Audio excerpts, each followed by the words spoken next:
the competition the respect it deserves by going for a really strong. And it also suggests that he kind of needs a win or two, doesn't he? Get that confidence back. They won at the weekend, obviously, but after losing to Liverpool, he's feeling his way, isn't he? He's finding his feet. He's not quite got his team yet.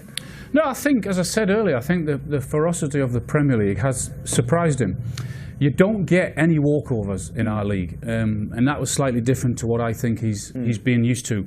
The poorer teams in our league are not as poor as the ones that they were in Germany or in Spain. Now, and he's a manager that loves to change his players around, to rotate his players. And now I looked at the changes that he has made for Manchester City this season so far. 68, miles more than anyone else. That rank on the side is not league positions, by the way. That is the number of changes made at that in that particular year. So what I thought was, when I seen 68 changes, I thought he was looking for his system. He was looking at players, learning about it, and he hasn't found it yet. But when you look at Barcelona, when you look at Bayern Munich, he does like to tinker and move the team around and change and rotate. That's what he believes in all the time. He believes in fresh players and changing them constantly. Frank, how do you assess Guardiola's progress so far? Well, it's been tough. I'm a huge fan. I loved him. I loved the way he made his teams play, Barcelona and Bayern Munich. I just think what Alan said there is completely right. He's making changes back there. That was his style, but in comfort, you know, he had good players. He didn't really change Messi too much, as much as I can remember. He had a real corner always at the top. Now it's like he's searching, you know, he's searching for not just the right players, but the right system. So I think on that front, he's found it hard. And even a top manager in the world, as he probably is, or one of, can have a moment where they have to maybe look at themselves and go, hang on, this is my way, but do I change slightly? Maybe that was a Leicester game. Remember the Leicester game, man? Didn't know what was going on with that. If any manager had done something like that, we were got absolutely hammered. And I think that after that, when you saw how he reacted in the interview, when I thought the interviewer didn't do too much, didn't ask him too many pressing questions, to see him go like that, it's I don't know if it's because we've irked him or he's just not used to people just continuously prodding.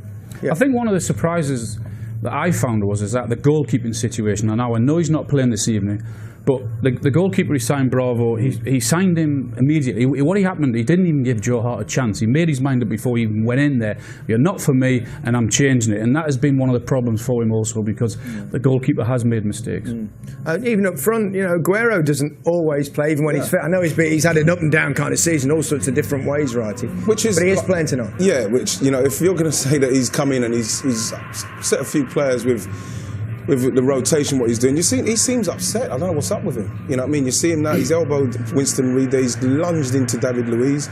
He just seems like Pep has come in, and he's like we saw with Hart, what we've seen with Company, what we've seen with Yaya, and even Aguero, he's upsetting. But he's one player that you'd have to say that anyone in the world would probably want him on their team, on their roster. You play with him, Frank. Great player. One of the great strikers. One of the best greatest strikers I've played with, you know, Didier Drogba or another one, but he's different. He's an absolute goal machine. He doesn't train at full pace, but when he plays, he scores goals. But he does have that little bit of the edge to him. I remember you throwing a few of those kind of things. You know, I respect. When you say throwing a few, what do you mean? Yeah, elbows. No, exactly. No, but even with that tackle there, nobody likes that tackle, particularly David Luiz. But we all saw the game. They should have won the game. They missed important chances. He's frustrated, and a lot of top. So he has got that. He has got that even in training. Yes. You see that side of it. In training, not every day, very rarely, but you knew it was there as an edge. And as I say, top players have that. He wants to win. Bit of devilment.